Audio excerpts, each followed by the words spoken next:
Tell us how you felt about anything other than gold. How does it feel? Yeah, I can kind of confidently get back to you and tell you I'm not 100% satisfied after today, but you know, I have to reflect on it a little bit more than 15 minutes. So after the race, and you know, it's just how a race like that goes. You know, it's right in your grasp, and so you know, it's a world silver regardless of how you slice it. So I'm really happy as far as that goes, but I know I could have got gold if I just, you know, maybe did some things a little bit different, but that's, you know, you race to race, and that's exactly what happened today. Was that being closer at the bell, do you think? Sorry? Was that being closer at the bell?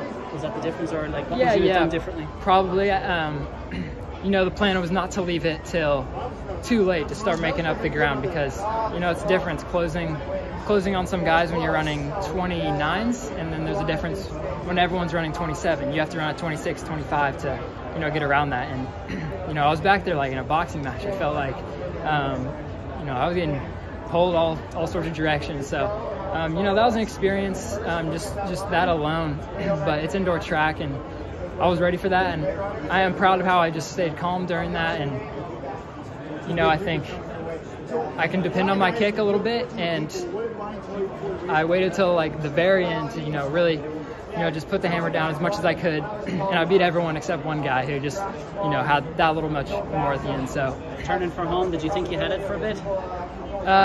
Yeah, I thought, you know, I hope I catch him too. I'm gonna catch him too. Maybe I'm gonna win for a split second, but you know, you can never count anyone out, because just how I'm coming on, someone else could be running up on me just the same. You saw it was Jordy who was going by you. Did that shock you? Honestly, not in the slightest.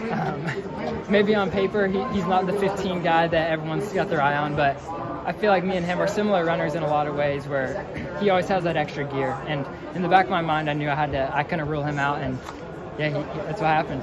Yeah, he had that extra gear. Were there times you tried to get out of the box and weren't able to? There were, yeah. You know, I've been able to do that in the past, and just these guys weren't letting up any ground. And like I said, I think I learned a lot from that, because you know, I can be in some races, whether it's USA's or, you know, just a normal meet, and not everyone's fighting tooth and nail for every spot. Today I felt like everyone was fighting tooth and nail, each person I went around. So it was hard to get around, and you know, I left it pretty late into the race. As you look towards like the Olympics, what's the big lesson you'd be able to take out of that experience that might be useful there? I think just, you know, it's all about positioning, like I've known. You know, I feel like a different athlete this year, and this is my first indoor worlds, so it's hard to run with sheer confidence. The first time kind of doing a new meet, even though I've run indoors, you know, but I just say I just need to kind of trust in my ability to you know, take the race and just really run my way. And I think I just slightly ran a little too timid today. How different was this compared to the Olympic and World Finals you've been in outdoors, where it's a faster pace, you've got someone taking it? Exactly, yeah. I think this is the first world championship I've been in where it's not just, you know, fastest race you can run. You know, I PR'd in the Olympics, I PR'd at World Championships last year. I had a feeling this wasn't going to be just flat out from the start like those races, and so yeah, it was a little different.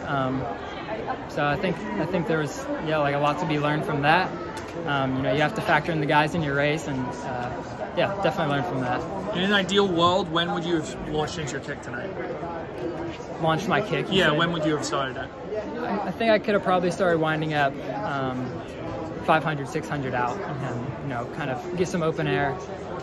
But easier said than done. I tried to do that today. I tried to do exactly that, and you know, I couldn't get around. But, yeah. And why didn't you want to lead, I guess, earlier in the race? I think I just wanted to kind of feel it out and not burn all my matches. Where it went out at a decent pace.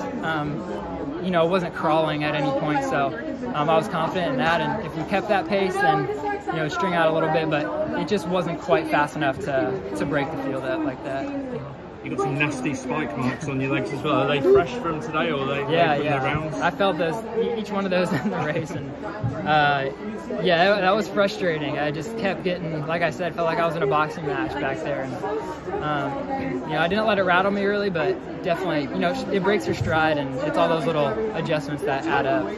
What does it mean for the U.S. to get 2-3 in this race? Yeah, I think it's really big, especially someone like Hobbs who's young, and I still see myself as young amongst the world 1,500 guys. So I think it's really promising moving forward, and just each one of those races that I can get in, I just feel like my confidence is building and building on how I can execute when it's most important. All right, congrats, Paul.